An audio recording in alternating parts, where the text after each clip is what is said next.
The Jackson Laboratory really works to uncover precise genomic solutions to some of the greatest and most significant ailments and diseases, human diseases, and ultimately works to empower the broader biomedical health community in solving for those collaboratively and through partnership.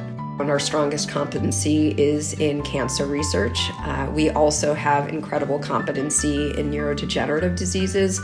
So specifically, Alzheimer's is an area where we're really digging in and investing considerably. We are the only organization that's working to essentially solve for Alzheimer's before symptoms actually ever occur. I think another area where we're heavily focused is cardiovascular diseases and trying to really understand, various types of heart conditions. And additionally, we played a pretty significant role in the pandemic. The way that the Jackson Laboratory first began was an expertise in really two things. One, genetics, and secondarily, pioneering the mouse as the model organism for human disease. 90% of all drugs are tested on Jack's mice. If the last 100 years was about the mouse as a model organism, what do we do now with emerging technologies such as artificial intelligence, broad use of data analytics? And so we have sort of this new concept, a new idea of how to use cellular models, data analytics, artificial intelligence, and the mouse to actually create sort of a new model for human disease that ultimately we believe will be groundbreaking in all preclinical testing and care.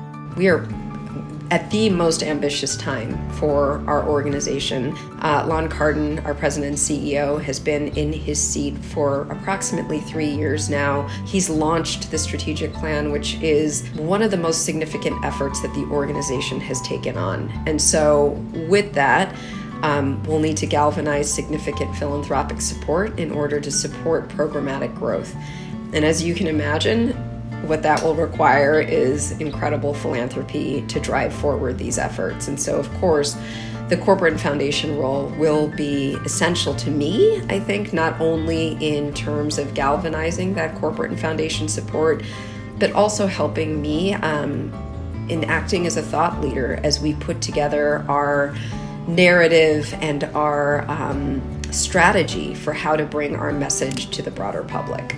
You don't necessarily have to be a scientist, although if you are, that's incredibly helpful. That said, I think the most important quality to have is the ability to listen to our scientists, listen to our donors, try to understand the needs and interests of both sides. Our donors, by and large, are not scientists, and therefore I don't think it's a requirement that the individual who takes on this portfolio of work be a scientist, but it is an individual who needs to be able to translate complex ideas into very specific statements of impact.